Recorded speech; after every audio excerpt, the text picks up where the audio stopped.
আপনারা দেখছেন একুশে টেলিভিশন।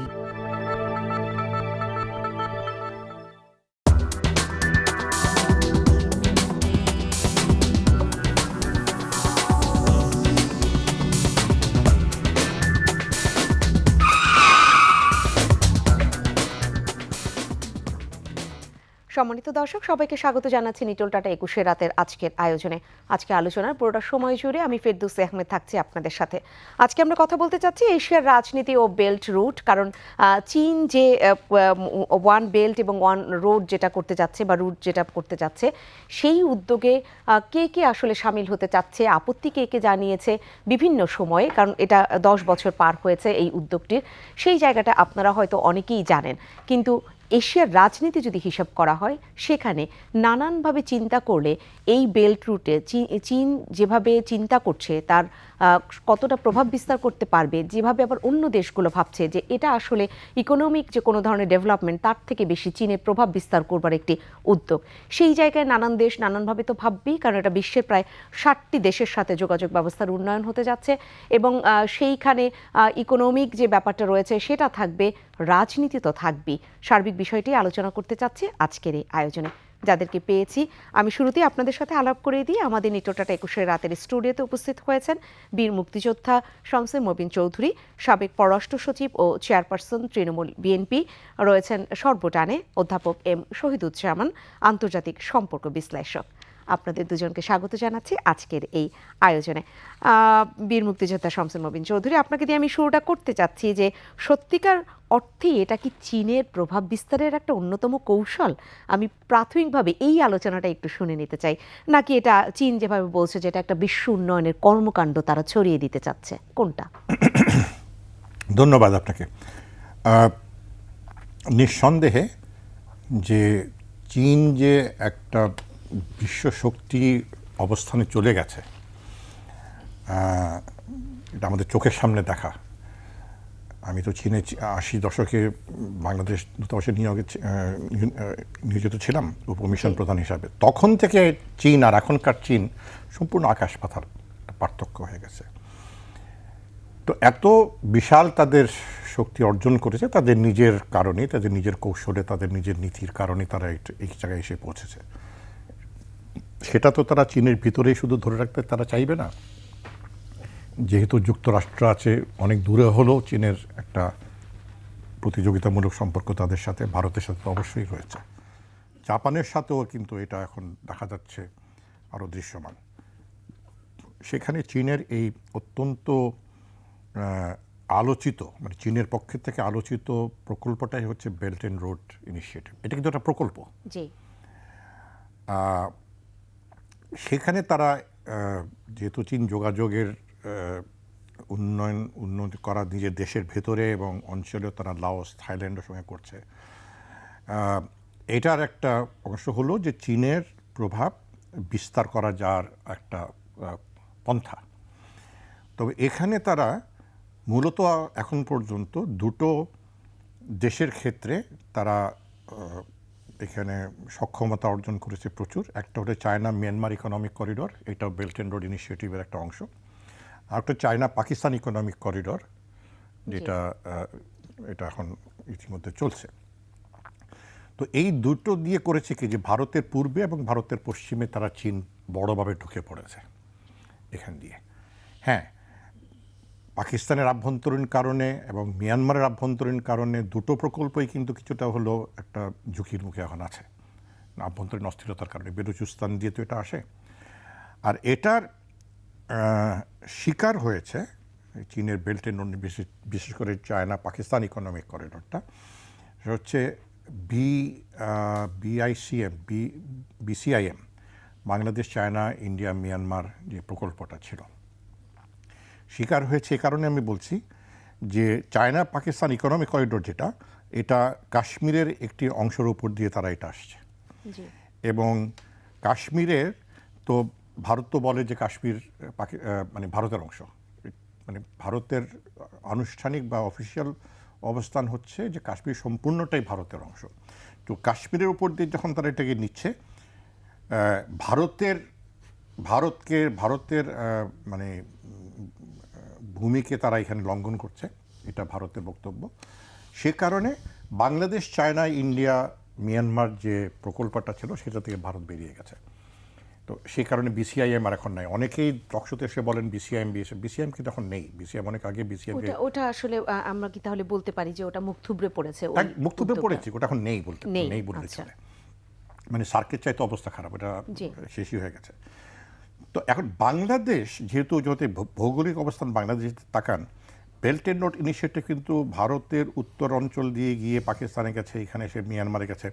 বাংলাদেশ একটু নিচে আসে, তো নিচে আসার কারণে বাংলাদেশের ভৌগোলিক অবস্থানে বেআরআই কতটুক এখানে মানে কাজ করতে পারবে বা কোন এখন যদি বলেন বেআরআই করে বাংলাদেশের সঙ্গে মিয়ানমারের মাধ্যমে থাইল্যান্ডের একটা যোগাযোগ ব্যবস্থা কানেক্টিভিটি করা হয়, সেটা এই মুহূর্তে সম্ভব হচ্ছে না, কারণ মিয়ানমার আভ্যন্তরীণ যে বিষয় আমরা দেখতে পাচ্ছি, অস্থিরতা এবং অনেক কিছু।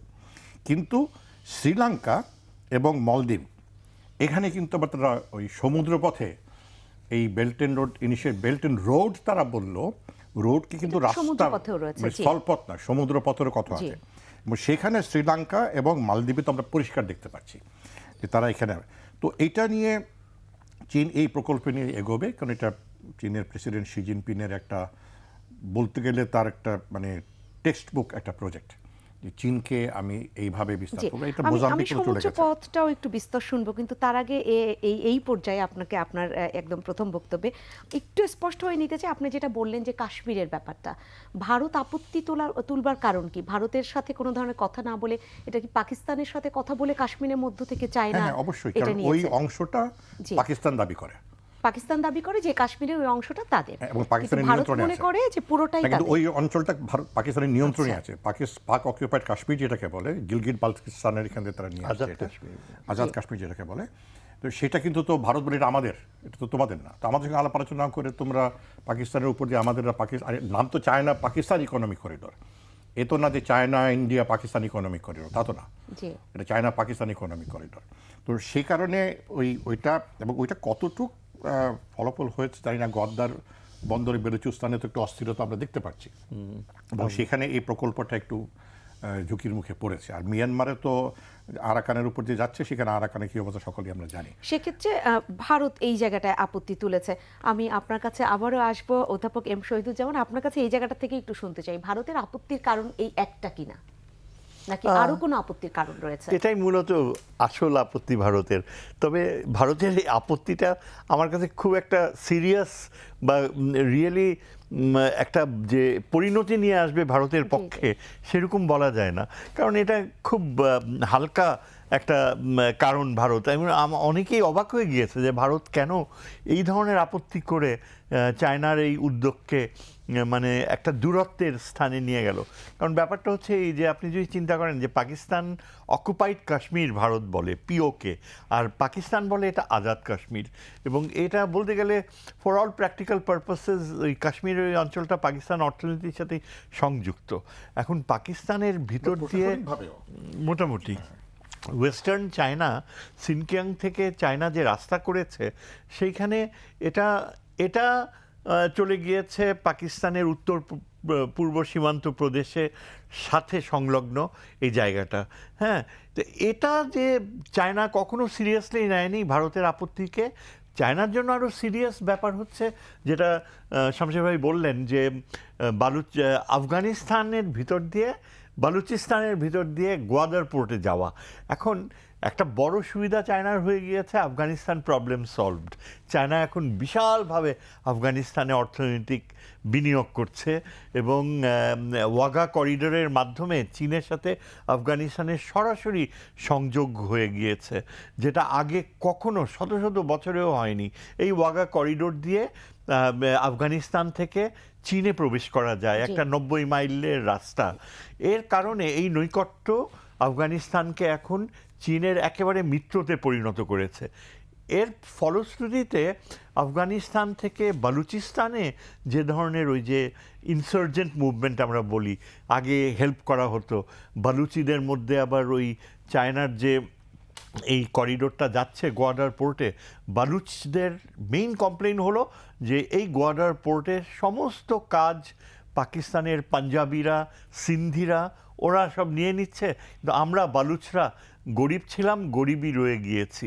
এবং অনেক দিন থেকে কিন্তু বালুচিস্তানে ওই যে সেপারেটিস্ট মুভমেন্ট চলে আসছে, এবং এই গোয়াডার পোর্টের ব্যাপারে ওদের আপত্তিগুলা এগুলো যে মীমাংসা করা যায় না তা না। আমার ধারণা এখন চায়না যেমন আফগানিস্তানের সাথে এখানে আরেকটা স্পষ্ট হয়, মানে সত্যিকার অর্থে তারা যেটা ক্লেম করছে যে তারা ইনভলভ হতে পারেনি, সত্যি কি তাদেরকে ইনভলভ করা হয়নি কোনো হ্যাঁ, একটি উদ্দেশ্য আসলে এটা সত্যি। বালুচিস্তানের সেটার কারণটা কি? কারণ হচ্ছে যে বালুচিস্তানের পাকিস্তানের সবচেয়ে বড় প্রভিন্স, কিন্তু পপুলেশন খুব কম, খুব ব্যাকওয়ার্ড, এবং প্রচুর আপনার মাউন্টেন্স, পাশে ইরানের সাথে বর্ডার, ওটাও ইরানের অঞ্চলটাও খুব ব্যাকওয়ার্ড। এবং এই যে বালুচিরা, তাদের যে সংস্কৃতি, সেখানে আপনার ওই বুক্তি ফ্যামিলি একটা আছে, ট্রাইবাল, অত্যন্ত গভীর ট্রাইবাল কালচার। তাদের মধ্যে বংশানুক্রমে প্রতিশোধমূলক আচরণ হয়, যেগুলো আমরা গল্পের বইতে সাধারণত পড়তাম, যে বংশানুক্রমে কীভাবে একটা ফ্যামিলি আরেকটা ফ্যামিলির উপর প্রতিশোধ নিচ্ছে, সেই কালচার। বেঙ্গলস আর বুক্তিজ হলো এই বালুচিস্তানের সবচেয়ে পাওয়ারফুল ফ্যামিলি। ইলেকশনে তারা জিতে, এবং জেনারেল মুশাররফ একসময় এই বেঙ্গল চিফকে সামরিক অ্যাকশনের মাধ্যমে হত্যা করেছিল। এটাই একটা বিরাট ক্ষত সৃষ্টি করেছে, যার মূল্য এই চীনকে দিতে হয়েছে এতগুলা বছর। এই বালুচ ইনসার্জেন্টসরা আটকে রেখেছে। তবে এখন আমার মনে হয় অনেক উন্নতি হয়েছে। এখনকার যে সিভিলিয়ান গভর্নমেন্ট পাকিস্তানে এসে বালুচিস্তানের পার্টিসিপেশন নিয়ে, এমন কেয়ারটেকার গভর্নমেন্ট প্রধান পাকিস্তানে ছিল একজন বালুচ। এবং এই সব প্রোগ্রেসিভ পরিবর্তন, স্পেশালি চীনের যে সাকসেস আফগানিস্তানে, এরপরে এখন আশা করা যায় যে গোয়াদার পোর্টে মাধ্যমে চীন এখন একটা অ্যাক্সেস ব্যবহার করবে এই অ্যারাবিয়ান সিতে, এবং এর মাধ্যমে চীনের খুব সুবিধা হবে আপনার মধ্যপ্রাচ্যের বাণিজ্য, সৌদি আরব সহ ইরান, স্পেশালি এই ইরানেও আবার চাবাহার পোর্ট হচ্ছে, যেটা ইন্ডিয়ানসরা আবার নতুন করে টেক আপ করেছে। এই চাবাহার পোর্টটাও কিন্তু পরে চীনের কাজে লাগবে। কাজে এই যে বেল্ট অ্যান্ড রোড ইনিশিয়েটিভটা আলোচনা করছি, আগামী দিনগুলোতে আমার মনে হয় যে বিশাল বাধাগুলো ছিল, সেই বাধাগুলো বোধহয় চীন সাকসেসফুলি অতিক্রম করবে। কারণ ওদের ইনিশিয়েটিভ, আপনি প্রথমে যেই প্রশ্নটা করেছিলেন না, যে এটা কি গ্লোবাল একটা অ্যাপ্রোচ নাকি চীনের স্বার্থের ভিত্তিতে, আমার উত্তরটা হবে যে দুটোই। এটা চীনের স্বার্থ তো অবশ্যই, স্বার্থ ছাড়া তো চীন বিলিয়নস অফ ডলারের এই বিনিয়োগ করতো না। তারা এই যে আপনার এই বেল্ট অ্যান্ড রোড, তারপর আপনার ইউরোপের ভিতর দেওয়া একেবারে ইউরোপ পর্যন্ত ট্রেন লাইন, এটাও কিন্তু একটা বেল্ট অ্যান্ড রোডের মতো। স্বার্থ তো অবশ্যই, কিন্তু এখানে আমাদের যে জানতে চাওয়ার কারণ সাধারণ মানুষদের, সেটা হচ্ছে যে সেই স্বার্থটা কি শুধুই অর্থনৈতিক কিনা। যদিও আমরা বলে থাকি অর্থনীতির পেছনে তো রাজনীতি থাকে, তো এখানে উদ্দেশ্যটা সেই একেবারেই অর্থনৈতিক কিনা, নাকি ভূ রাজনীতিটা অনেক বেশি প্রাধান্য পাচ্ছে, সেই দৃষ্টিকোণ থেকে আসলে জানবার জন্য প্রশ্নটা করেছিলাম। আমার উত্তর হচ্ছে যে অবশ্যই ভূরাজনৈতিক আর অর্থনীতি কিন্তু আলাদা করা যায় না। ভূরাজনৈতিক উদ্দেশ্যগুলো সাধন করা হয় সামরিক ও অর্থনৈতিক অর্জনের জন্য। হ্যাঁ, কাজেই এইখানে এই যে দুইটা অ্যাক্সেস তারা অ্যারাবিয়ান সিতে একটা আর বে অফ বেঙ্গলে একটা করছে, বে অফ বেঙ্গলেরটাও কিন্তু ওদের তুলনামূলকভাবে বাধা কম। কেননা যদিও আপনার মায়ানমারে গৃহযুদ্ধ চলছে, এবং চায়নার যে রাস্তা, অদ্ভুত একটা বাস্তবতা হচ্ছে যে এতগুলো যুদ্ধ চলছে, সিভিল ওয়ার, কেউ চায়নার রাস্তাকে টাচ করছে না, ডিস্টার্ব করছে না। সব এই ইনসার্জেন্ট গ্রুপসগুলো, শান, ক্যারেন, কাচিন, সবাই কিন্তু চায়নার যে রাস্তা, তার যে প্রজেক্ট বে অফ বেঙ্গল, সেটাকে একেবারে সিকিউর রেখে দিয়েছে। সেই জায়গাটাও তো গণমাধ্যমের তথ্য যেটা বলছে যে চীন সবাইকে সামলে নিয়েই এগোচ্ছে। যেমন যারা ওখানে বিদ্রোহী গোষ্ঠী রয়েছে তাদেরকেও, বা যারা অ্যালায়েন্স গঠন করেছে একদম জান্তা সরকারের বিরুদ্ধে, তাদেরকেও নানানভাবে অস্ত্র থেকে শুরু করে সহায়তা দিয়ে হলেও চীন তার উদ্দেশ্যটা ঠিকঠাক মতোই রাখছে। সেটাও আসলে কতটা যৌক্তিক বা একদম সেই তথ্য কতটা সত্যতা নিশ্চিত করে, সেটাও একটি আলোচনার বিষয়। তবে এটা আমি বলবো যে পুরা পশ্চিমা বিশ্বকে একেবারে ধাক্কা দিয়েছে, অবাক করে দিয়েছে। কারণ পশ্চিমের রোলটা এই ধরনের বেল্ট অ্যান্ড রোড, কারণ এটা সরাসরি চীনের মানে বৈপ্লবিক একটা পরিবর্তন নিয়ে আসবে বাণিজ্যের ক্ষেত্রে। তারা এই যে গোয়াদার পোর্ট, এই অঞ্চলটা পুরা ডেভেলপড হয়ে যাবে। তারপর চীনের যে প্রচণ্ড বাণিজ্যিক পোটেনশিয়াল রয়েছে মিডল ইস্টে, এবং তারপর চীন যে তেল আনবে, এনার্জি গ্যাস আনবে, সেটার জন্য দেখেন যেমন সৌদি আরব এখন ইরানের সাথে সম্পর্ক স্বাভাবিক করছে। কেন? সৌদি আরব চীনকে তেল আর গ্যাস এক্সপোর্ট করবে এবং ইরানের ভিতর দিয়ে সেই পাইপলাইন যাবে সেন্ট্রাল এশিয়া হয়ে। এটা তো মানে মধ্যপ্রাচ্যের রাজনীতিতেই একটা পরিবর্তন এনে দিচ্ছে। আবার এইদিকে এই গোয়াদার পোর্টটা যদি কার্যকর হয়, এই জন্যই কিন্তু ভারত খুব আগ্রহী। ওই যে চাবাহার পোর্ট ইরানে, সেটার অর্থায়ন তারা আবার টেক আপ করেছে। তবে এটা কতদিন ভারত করতে পারবে ঠিক নিশ্চিত বলা যায় না। চীনের মতো তো ভারতের আর অর্থনৈতিক সামর্থ্য নেই। আবার ইরানের সাথে আবার চীনের সম্পর্ক এখন অনেক উন্নতি হয়েছে। এমনও হতে পারে যে এই গোয়াদার ছাড়াও চাবাহার পোর্টও হয়তো চীনের কনস্ট্রাকশন বা ওদের ফিনান্সিয়াল ইনভেস্টমেন্টের আওতায় চলে জি, আসবে। এবং আপনার কাছে আবারও ফিরবো, আবারও শুনবো, কিন্তু বীর মুক্তিযোদ্ধা শামসুল মবিন চৌধুরী, আপনার কাছে এই অর্থায়নের বিষয়টা একটু স্পষ্ট হতে চাই। মানে অর্থায়নের ব্যাপারগুলো কিভাবে কি হবে? কারণ আমরা যতটুকু জেনেছি যে 2 লাখ কোটি ডলারের মতো চীন আগেই খরচ করেছে। গত বছরে যখন আবার 18 অক্টোবরের এরকম একটি তারিখ বোধহয়, যখন এই উদ্যোগের একদম 10 বছর পূর্তি হলো, তখন তারা আরেকটি ঘোষণা দিয়েছে যে আরও 10,000 কোটি ডলার তারা খরচ করবে। বাদবাকি দেশগুলো এই অর্থায়নের বিষয়টা মানে ডিস্ট্রিবিউশনটা কিভাবে হবে? চীন যেসব প্রকল্পের সঙ্গে জড়িত মূলত চীনই অর্থায়ন করে। বিষয়টা হচ্ছে যে অর্থায়নের ধরনটা কি, জি, এটার ঋণের সুদের হার কি, কত বছরে এটা ফেরত দিতে হবে, ফেরত না দিতে চীন পারলে কি হবে। এককভাবে অর্থায়ন করবে? বিআরআইয়ের আন্ডারে অনেক আচ্ছা। বেশিরভাগ প্রকল্পই, অধিকাংশ প্রকল্প চীনের অর্থায়নে হচ্ছে।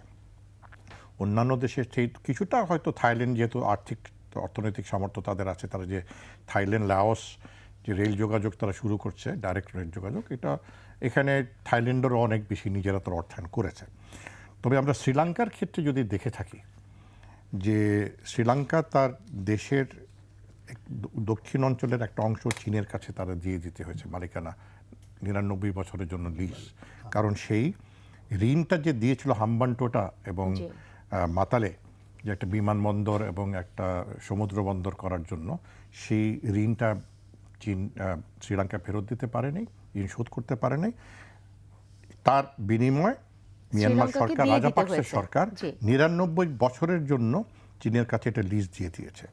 এইখানে হলো ভয়টা কিন্তু এখানে, যে আপনি এমন কোনো অবস্থা, বাংলাদেশ এখনো সেখানে যায়নি, আশা করি বাংলাদেশ সেখানে যাবেও না।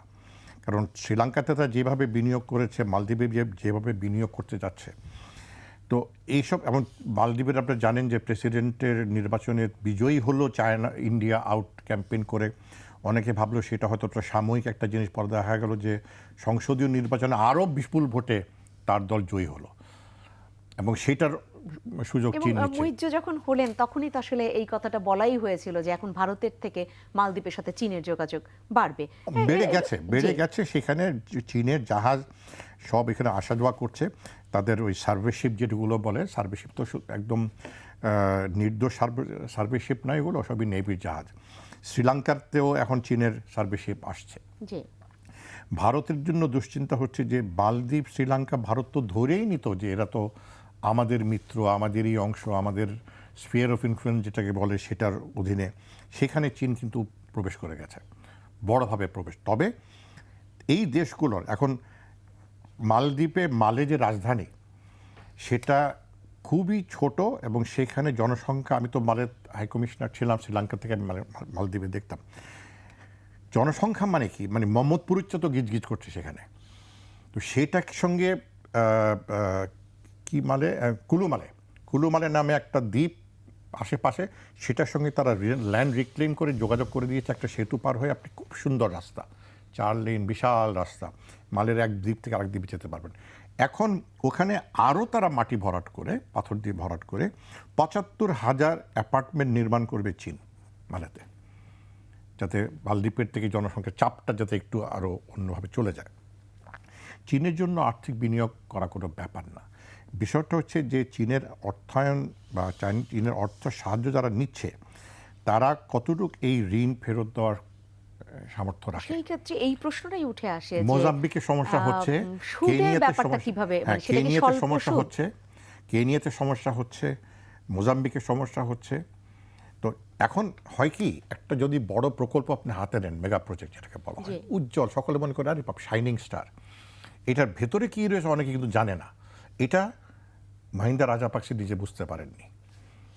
কিন্তু মাহিন্দা রাজাপাকসে বলছে যে আমি বড় বড় বন্দর, না, বিমানবন্দর সেই সবকিছু জায়গাটায় আমি করাবো। সুদের ব্যাপারটা একটু জোর দিচ্ছি যে চীন এই যে বিনিয়োগ করছে এবং সেই জায়গায় চীন কি ধরনের সুদ ডিমান্ড করছে? না, যে সুদ যেটাই ডিমান্ড করে থাকুক, আপনার সুদ তো ফেরত দিতে হবে। ঋণ তো সুদে আসলে ফেরত দিতে হবে। তো যখন চীনের ঋণ ফেরত দিতে পারছিল না, তখন মাহিন্দা রাজাপাকসা শ্রীলঙ্কার প্রেসিডেন্ট কী করলেন, সভরেন লোন যেটাকে বলেন, সভরেন বরোইং, বিদেশ থেকে তারা প্রাইভেট সেক্টর থেকে ঋণ নিয়ে, সেগুলো সুদের হার অনেক বেশি। এ করতে করতে শ্রীলঙ্কার অর্থনৈতিক যে ধস ঘটে। আমি শ্রীলঙ্কাতে হাই কমিশনার ছিলাম 4 বছর। একটা দেখার মতো একটা দেশ, অর্থনৈতিকভাবে স্থিতিশীল, তাদের আভ্যন্তরীণ বিরাট সমস্যা ছিল একটা তামিলদের সাথে, কিন্তু আদারওয়াইজ শ্রীলঙ্কা কিন্তু ওয়াজ এ শাইনিং স্টার, মানে যাবার মতো একটা জায়গা, পর্যটক মানে ভরে তারা সব সমর্থ শ্রীলঙ্কার, অসম্ভব সুন্দর একটা দেশ। সেই শ্রীলঙ্কাকে বাংলাদেশ থেকেও তারা কিছু অর্থায়ন, তারা কিনা টাকা ধার নিয়েছে, সেটা পুরোটা ফেরতও দিতে পারেনি। আমি এই যখন শ্রীলঙ্কার আর্থিক এই দুরবস্থা, যখন এমার্জেন্সি ডিক্লেয়ার করা হলো, প্রেসিডেন্টকে তাড়িয়ে দেওয়া হলো, আমি তখন কলম্বোতে অবস্থান করছিলাম এবং আমার সঙ্গে সন্ধ্যার সময়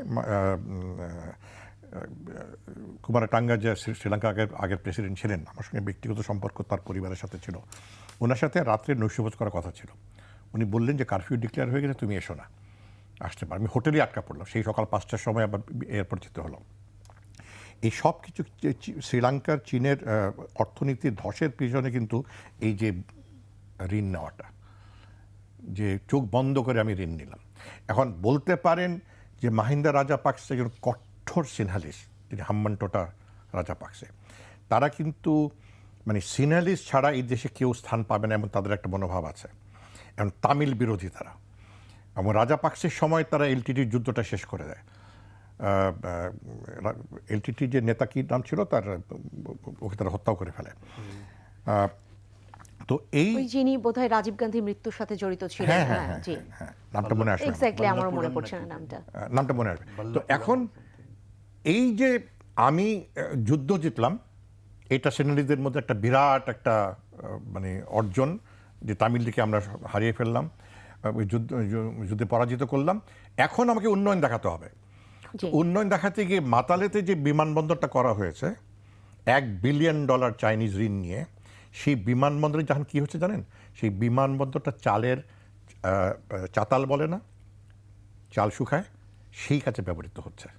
এখন সেই কাজে $1 বিলিয়ন তো শ্রীলঙ্কাকে ফেরত দিতে হবে। আরো শ্রীলঙ্কার সেই ভাবনা চিন্তাগুলো নিঃসন্দেহে আমাদের দেশের জন্য অনেক বেশি দরকার, আমি বিশ্বাস করি এবং আমি মনে করি। সেই আলোচনা নিয়ে আমি আপনাদের কাছে আবারও ফিরবো।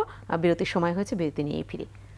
সম্মানিত দর্শক, নিটলটার 21 রাতে সময় হচ্ছে একটা ছোট্ট বিরতির, এবং বিরতি শেষ করে আমরা খুব শীঘ্রই ফিরে আসবো। নিঃসন্দেহে আলোচনার সাথে থাকবেন।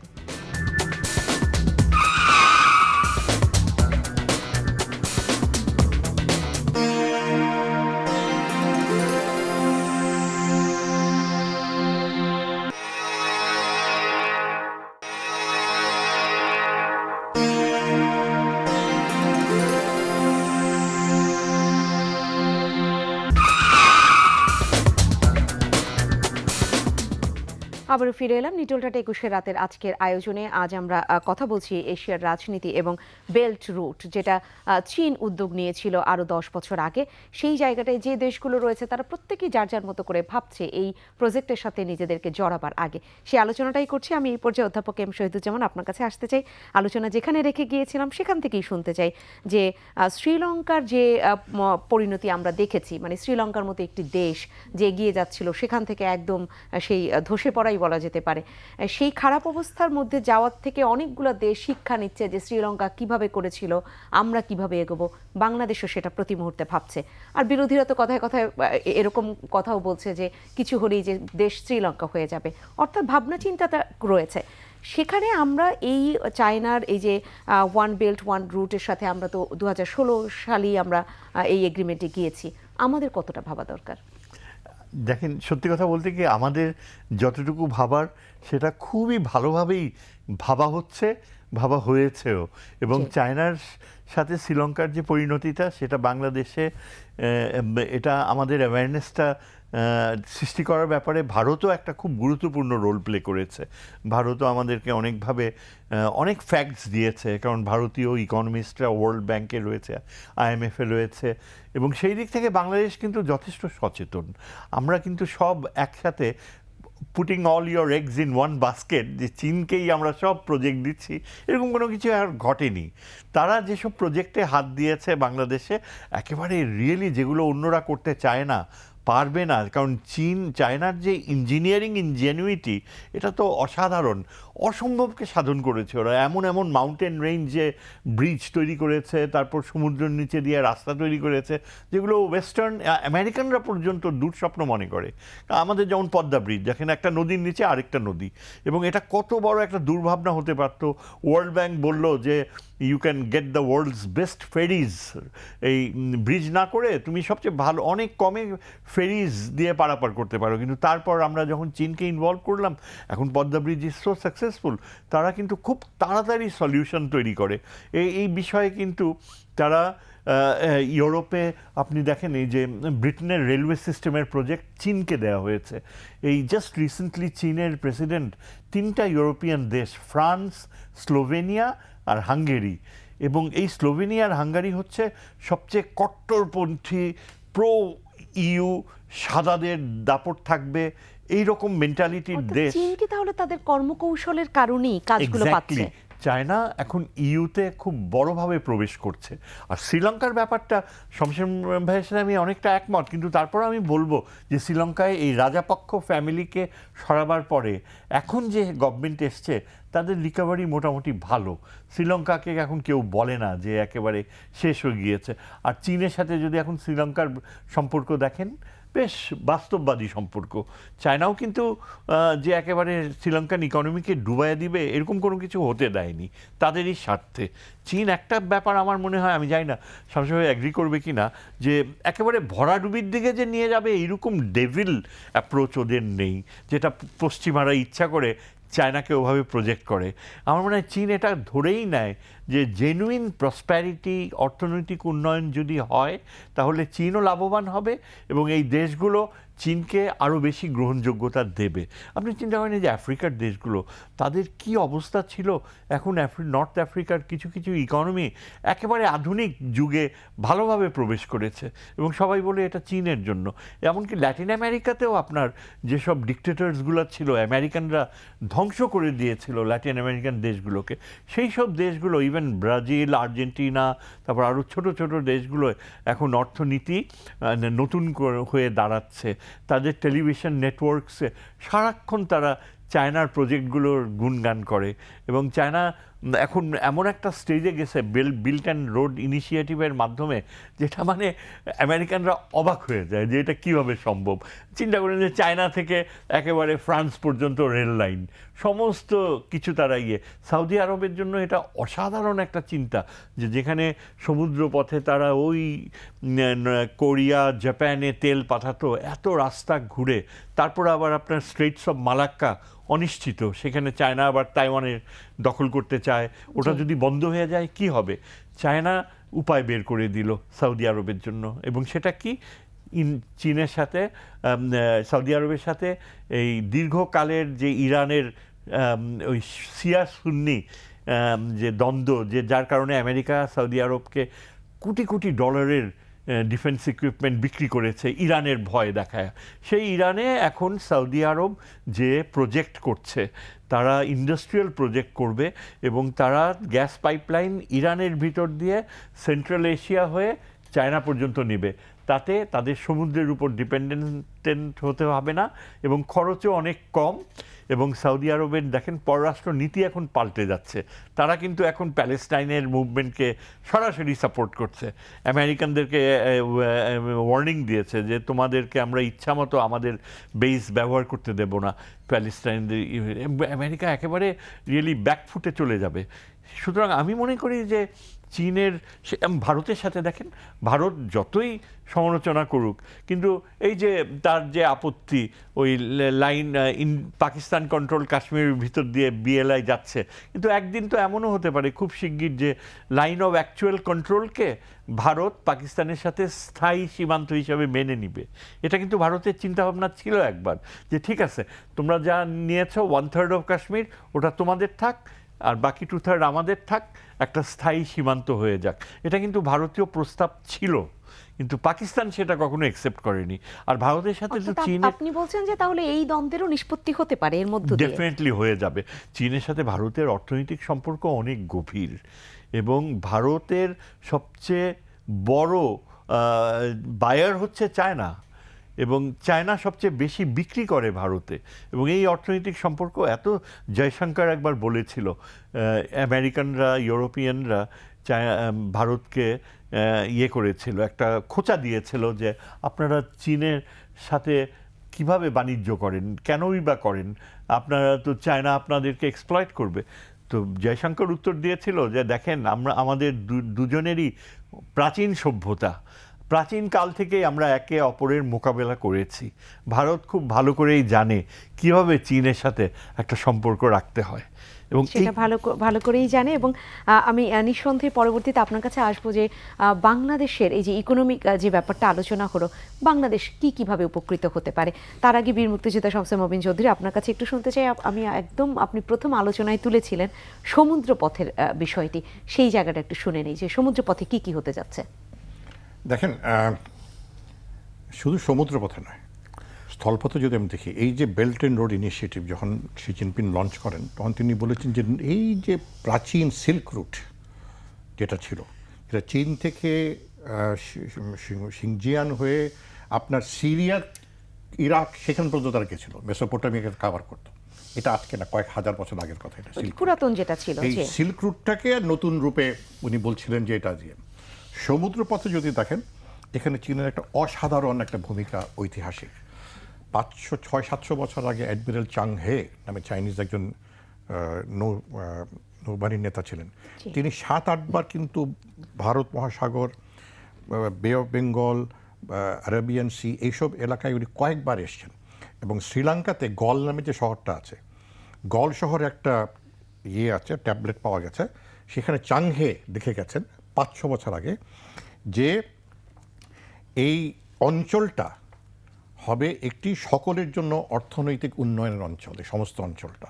এটা 500-700 বছর আগের কথা বলছি আমি। তখনই এই সম্ভাব্যতা খুঁজে পেয়েছেন। 3টা ভাষায় কিন্তু সেই ট্যাবলেটটাতে লেখা, সেটা আরও বেশি উল্লেখযোগ্য, গুরুত্বপূর্ণ। চাইনিজ ভাষায়, পার্সিয়ান ভাষায়, ইরানের কথায় বলছিলেন শহীদুজ্জামান, অত্যন্ত যথার্থ কথা বলছিলেন। তৃতীয় ভাষাটি ছিল তামিল। 3টা ভাষায় তিনি এটা লিখেছিলেন, আরবি ভাষা না, পার্সিয়ান ভাষায়, চাইনিজ ভাষায় এবং তামিল। তো এই যে তাদের যে দূরদর্শিতা, এই দূরদর্শিতার আরেকটা প্রমাণ, চীনে কিন্তু রেজিম চেঞ্জ বলতে পররাষ্ট্র নীতির কোনো অংশ নাই। আমি ঠিক বলছি না? রেজিম চেঞ্জ আমরা চাই না, কন্টিনিউটি না। যে রেজিমে আছুক, আমার সাথে সুসম্পর্ক থাকলেই হলো, কথাটা এইখানে। কারণ আমি তো শক্তিশালী দেশ, আমি বিনিয়োগ করতে পারবো, অর্থায়ন করতে পারবো, কারিগরি সাহায্য দিতে পারবো, ইঞ্জিনিয়ার পাঠাতে পারবো। নট দ্যাট তারা তাদের সকল প্রকল্প খুব দক্ষতার মধ্যে দিয়ে হয়েছে। যে বিআরটি প্রকল্প যেটা গাজীপুরে যাওয়ার, এটা তো একটা মানে একটা হয়রানির একটা বিরাট একটা দৃষ্টান্ত। কিন্তু এই রেজিম চেঞ্জ বলতে কোনো জিনিস চীনের মধ্যে কোনো দিনই ছিল না। এবং দেং শাওপিং যখন রাষ্ট্রীয় নিয়ন্ত্রণে ছিলেন চীনে 80-র দশকে, তিনি বলেছেন সমস্ত অঞ্চলটা হবে রিজন অফ শেয়ার্ড প্রসপ্যারিটি, মানে সকলে আমরা একসাথে এখানে উন্নয়ন। এখন চীন যতটুক বলে বা যতটুকু দাবি করতে চায়, সে কিন্তু চ্যালেঞ্জের মুখোমুখি তাদের হতে হচ্ছে। যেটা শহীদুজ্জামান বললেন যে বাংলাদেশ সব বড় বড় প্রকল্প কিন্তু চীনের হাতে না, জাপানের হাতে আরও বড় বড় প্রকল্প রয়েছে। বিমানবন্দরের 3য় টার্মিনাল, আপনার মেট্রো রেল, আমাদের যে মাতাবাড়িটা জাপানকে দেওয়া হয়েছে। মাতাবাড়ি বন্দরটা কিন্তু একটা স্ট্র্যাটেজিক প্রজেক্ট। চীনের আরেকটা বড় চ্যালেঞ্জের সূত্র হচ্ছে সাউথ কোরিয়া, দক্ষিণ আমি কোরিয়া। আমি একটু মাতারবাড়ি নিয়ে শুনতে চাই। মাতারবাড়ির ব্যাপারে যে কথাটা হয়েছে যে মাতারবাড়ির এই কাজটা চীনও করতে চেয়েছিল, ভারতও চেয়েছিল, এবং বাংলাদেশ অনেক অনেক বেশি এখানে কৌশলী হতে পেরেছে, মাঝখান থেকে জাপানকে দিয়েছে। এইটা আসলে কতটুকু, এইটার সত্যতা যদি একটু নিশ্চিত করেন। নিশ্চয় চীন ঠিক মাতাবাড়ি চায়, চীন ছিল সোনাদিয়া। সোনাদিয়া দ্বীপে তারা একটা বন্দর বাড়িটা অনেক দূর এগিয়েও গেছিল, তারা জি। ফিজিবিলিটি স্টাডি তারা অনেকটা করেছিল। কিন্তু যখন মাননীয় প্রধানমন্ত্রী 2019 সালে বা 20 সালে যখন চীনে সফরে গেলেন, তখন চীন সরকার আশা করেছিল যে ওই সফরকালীন সময় সোনাদিয়া বন্দরের চুক্তি স্বাক্ষর হয়ে যেতে পারে। তো সেটা না করে শেষ পর্যন্ত মাতাবাড়ি জাপানকে দেওয়া হলো। এবং মাতাবাড়ি প্রকল্পটা খুবই মানে অত্যাধুনিক একটা পোর্ট এবং একটা স্ট্র্যাটেজিক পোর্ট। এটা অনেক মানে গভীর সমুদ্র জি। বন্দর বলতে পারেন। মানে এসব অঞ্চলে গভীর সমুদ্র বন্দর থাকাটা খুবই প্রয়োজন। এবং জাপান কিন্তু সঙ্গে চীনের সম্পর্কটা খুব একটা মানে হৃদ্যতা নয়। এখানে একটা বড় প্রতিযোগিতার একটা বিষয় রয়েছে, বিশেষ করে যখন আবে ছিলেন জাপানের প্রাইম মিনিস্টার শিনজো আবে, তখন থেকে এটা শুরু হয়েছে। আবার দক্ষিণ চায়না সাগর যেটা বলা হয়, সাউথ চায়না সি, এখানে চীনের সাথে বাকি সব দেশগুলোর সাথে বৈরিতা রয়েছে, কঠিন বৈরিতা রয়েছে। ফিলিপিনের প্রেসিডেন্ট তো প্রকাশ্যে বলেছেন যেটা আমার বাড়ির পাশে সেই সমুদ্র, এখানে চীন কী করে আসে। এখানে ব্রুনাইয়ের সাথে চীনের ইয়ে রয়েছে, ভিয়েতনামের সাথে রয়েছে। আমি ভিয়েতনামের রাষ্ট্রদূত ছিলাম। ভিয়েতনামকে যদি আপনি জিজ্ঞেস করেন ভিয়েতনামের নীতি নির্ধারককে যে তোমার সাথে চীনের সম্পর্ক কীরকম, তাদের একটা কথা উত্তর, খুব সুচিন্তিত উত্তর তারা দেয়। ভিয়েতনামেরা খুব যোগ্য মানে দক্ষ একটি জাতি। তারা বলছে it's always a work in progress. মানে সর্বক্ষণিক তাদের সাথে আমাদের একটা দ্বন্দ্ব, মতবিরোধ, মতৈক্য সব কিছুর মধ্যে থাকে। কোনো সময় বলেন না যে সুমধুর সম্পর্ক, সুসম্পর্ক, বিরাট সম্পর্ক, তাকে কোনো সময় বলে না। সবসময় ভিয়েতনামিরা বলে থাকে it's a work in progress, মানে এটা চলমান একটা প্রক্রিয়া। জি। এটা যে একটা মানে সেক্ষেত্রে এই প্রজেক্ট ওদিকে কিভাবে কাজ করবে? না, এই বেল্ট অ্যান্ড রোড ইনিশিয়েটিভ তো ভিয়েতনাম কিছুটা সুবিধা নিবে, কারণ ভিয়েতনাম যেহেতু চীনের সীমান্ত এলাকায় আছে। তবে ভিয়েতনামও কিন্তু অর্থনৈতিক শক্তি এখন অনেক এগিয়ে গেছে, সেখানে তারা নিজেরা অনেক ধরনের সিদ্ধান্ত নিজেরা নিতে পারে। এবং তাদের ভিয়েতনামের মূল লক্ষ্য কিন্তু লাওস, ক্যাম্বোডিয়াকে সঙ্গে তারা কী করে সম্পর্ক করবে, এবং থাইল্যান্ডের সাথে এই সম্পর্কটা কিন্তু খুব গভীর। থাইল্যান্ডের সাথে ভিয়েতনামের, লাওস, ক্যাম্বোডিয়া একটা বিরাট একটা অঞ্চল তারা এখানে করতে চাচ্ছে।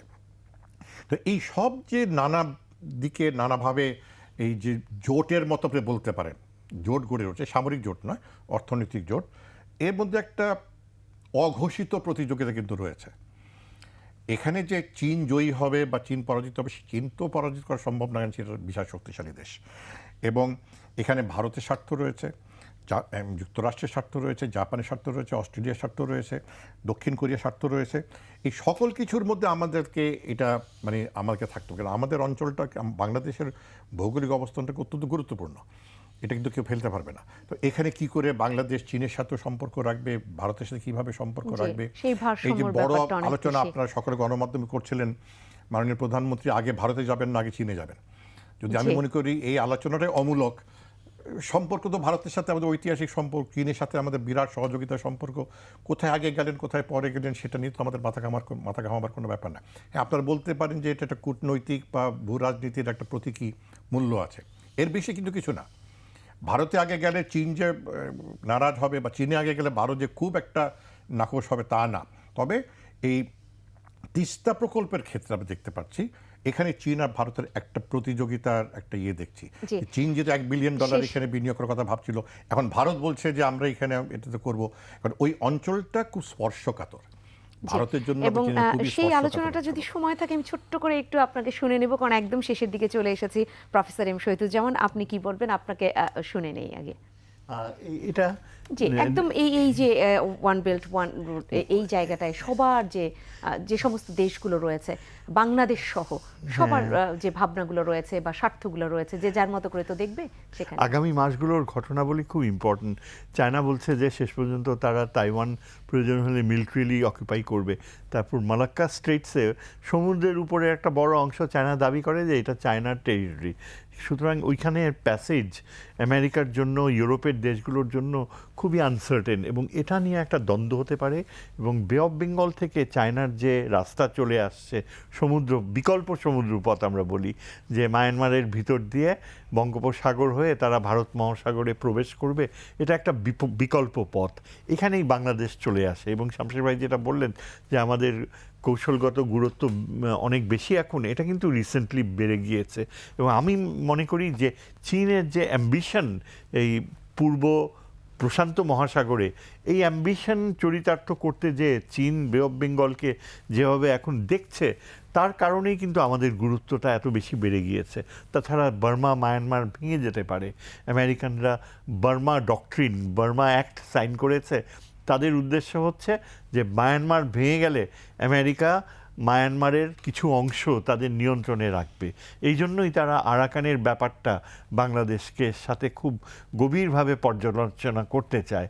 আমরা যে মানে বলছি আমাদের দেশের থেকে যে আমরা কোনোভাবেই আমেরিকার সাথে কোনো রকমের বঙ্গোপসাগরে নিরাপত্তা চুক্তিতে যাব না, এর অর্থ হচ্ছে এই যে আমরা ওই আমেরিকার যে স্বার্থ রয়েছে মায়ানমারে এবং চীনকে কোণঠাসা করা, সেটা আটকাতে হলে শেষ করতে হবে। কিন্তু সহযোগিতা চাই। অনেকগুলো আলোচনা তো তারপরও থেকে গেল। নিঃসন্দেহে এই আলোচনাগুলো তো গণমাধ্যমেও আসবে, আমরাও সুযোগ পেলে এই আয়োজন আবারও সাজাবো। আপনি ছোট্ট করে যদি একটু সেই জায়গাটা বলেন, তিস্তা ব্যারেজে, আমি শুনেই শেষ করি। না, তিস্তা ব্যারেজে তো ধরেন যে তিস্তার সঙ্গে যে বাংলাদেশের দ্বিপাক্ষিক চুক্তি হওয়ার কথা ছিল 2011 সালে, 13 বছর পার হয়ে গেছে। বিভিন্ন সরকার, ভারতের সরকার চেষ্টা করেছে, হয়নি। তারা দোষ দেয় পশ্চিমবঙ্গের মুখ্যমন্ত্রীকে। পশ্চিম মুখ্যমন্ত্রী বলে যে আমি এইভাবে এই চুক্তি সরকার করা, ভারত থেকে সরকার, কেন্দ্র সরকার থেকে আমার যেসব মানে পাওয়ার কথা সেগুলি পেলে তারপরে আমি তিস্তা চুক্তি আমি রাজি হব। এখন কিন্তু মমতা ব্যানার্জির এই সম্প্রতি নির্বাচনের ফলাফলের কারণে মমতা ব্যানার্জির অবস্থান আরও শক্তিশালী হয়েছে। এখানে এই তিস্তার ব্যারাজ, একদিকে চীনের একটা অফার রয়েছে, ভারতে একটা কথা বলছে, এটা আগামী হয়তো 1 বছরের মধ্যে আমরা বুঝতে পারবো যে এটা কোথায় কোন দিকে যাবে। অর্থাৎ এই যে কম্পিটিশনটা যদি থাকাটা কিন্তু আমাদের জন্য ভালো, আমরা তো লেভারেজ হিসেবে ব্যবহার করতে পারি। দেখো তোমরা যদি না দাও আমি কিন্তু অন্য খান থেকে নিতে পারবো, অন্য একটা কাজ করতে। আমার তো পানি দরকার, সেক্ষেত্রে আমাদের দর কষাকষিটাও আসলে অনেক অনেক বেশি বাড়বে। যদিও আরও অনেকগুলো আলোচনা যেটা রয়ে যায়, বা এখন প্রায়শই এই আলোচনাগুলো ওঠে যে এই এলাকায় আবার একটা খ্রিস্টান রাষ্ট্র গড়বার একটা চেষ্টা রয়েছে, সেই আলোচনাটাও কোনোভাবে আসলে কতটুকু সত্যতা নিশ্চিত করে সেটা রয়েছে। তিস্তার পানি আমরা কতটুকু পেলাম সেটা নিয়ে হিসেব নিকেশ রয়েছে। এবং বাদবাকি যেটা আপনারা বলছিলেন যে ভারসাম্য রেখে বাংলাদেশ কতটা এগোবে, সেখানেও বাংলাদেশের অনেক ভাবনা রয়েছে, আরও অনেক আলোচনা রয়েছে। নিঃসন্দেহে আরও কোনো একদিন আমরা বসবো এরকম আয়োজন নিয়ে। কিন্তু আজকের আয়োজন শেষ করতে হচ্ছে। অসংখ্য ধন্যবাদ জানাচ্ছি অধ্যাপক এম শহীদুজ্জামান আপনাকে, এবং ধন্যবাদ জানাচ্ছি বীর মুক্তিযোদ্ধা শামসুল মবিন চৌধুরী আপনাকেও। সম্মানিত দর্শক, আপনাদেরকে অসংখ্য ধন্যবাদ। আজকের এই আলোচনায় ছিলেন আমাদের সাথে, এবং প্রতিদিনকার মতো যারা আমাদের আলোচনায় থাকেন, আমরা নানাবিধ বিষয় নিয়ে তো বসি এবং সেখান থেকে একটু বের করে আনবার চেষ্টা করি যে কী হতে যাচ্ছে। কিন্তু সবসময় চাওয়াটা কিন্তু থাকে বাংলাদেশের ভালো হোক, বা বাংলাদেশের যে কোনো ইস্যুতে আমরা যেন সবসময় ভালোর দিকে এগোতে পারি। সেরকম করে এই যে এশিয়ার রাজনীতি এবং বেল্ট রুট যেটা নিয়ে আজকে আমরা আলোচনা করলাম, সেখানেও যেন বাংলাদেশ তার গুরুত্বটা সর্বোচ্চ ধরে রেখে এগোতে পারে। ভারসাম্য যতটুকু বজায় রেখে চলবার কথা, বাংলাদেশের যে পররাষ্ট্রনীতি, যে সবার সাথেই বন্ধুত্ব, কারোর সাথে বৈরিতা নয়, সেটাও যেন রেখে বাংলাদেশ এগোতে পারে, সেই প্রত্যাশা রেখে আজকের এই আয়োজন শেষ করছি। সবাই ভালো থাকবেন। শুভরাত্রি।